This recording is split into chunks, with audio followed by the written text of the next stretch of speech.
Good morning, students. Today I give a speech and discussion on the chapter gravitation. First of all, we know what is gravitation. Gravitation क्या होता है बेटा? गुरुत्वाकर्षण। और साथ में ये वो फोर्स है जिससे दो चीज़ें आपस में एक दूसरे से अट्रैक्ट करती हैं। फॉर एग्जाम्पल, धरती हमारी चांद को अपनी तरफ अट्रैक्ट करती है।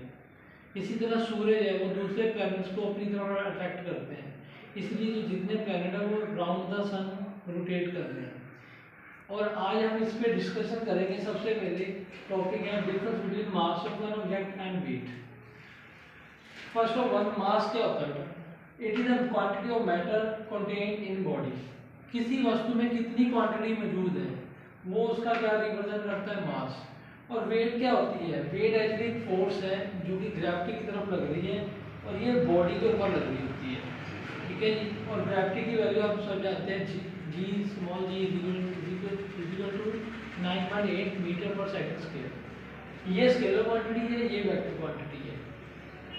इसको मदद किया जा सकता है, ठीक है, और ये कांस्टेंट नहीं होती।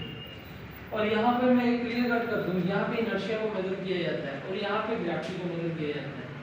सेकंड क्वेश्चन हमारा ये है, बायोन्सी क्या होता है? बायोन्सी रूल क्या है? ये एक अपवर्ड फोर्स लगती है जब किसी वस्तु को पानी में डाला जाता है, जब किसी लिक्विड में डाल दिया जाता है।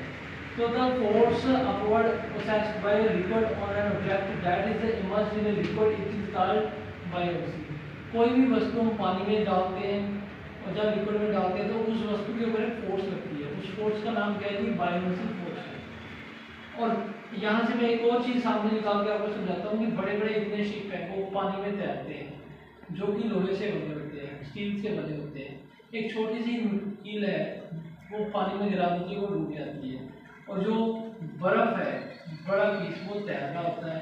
इसी तरह कुछ बूंदे तेल की है वो भी तैर रही होती है। आज हम इस पर डिस्कशन करेंगे। Why does an object float or sink when placed in water?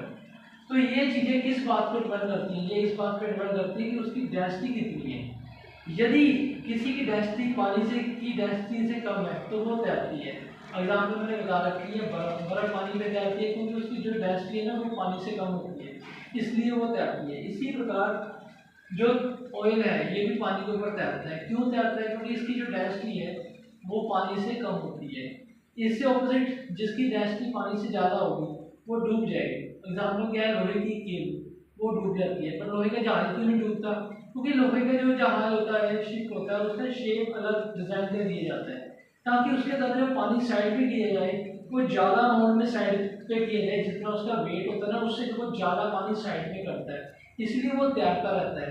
और दूसरी तरफ लोहे की कील जो पानी में गिरा दी जाती है वो उसी समय डूब जाती है क्योंकि वो अपने से ज़्यादा पानी साइड में नहीं कर पाती।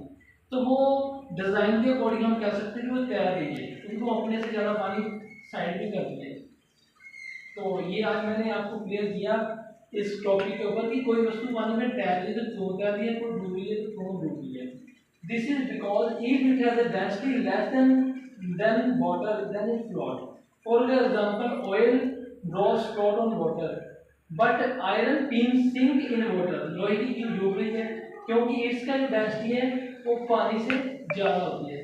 Thank you for watching video for study purpose. Good morning everyone.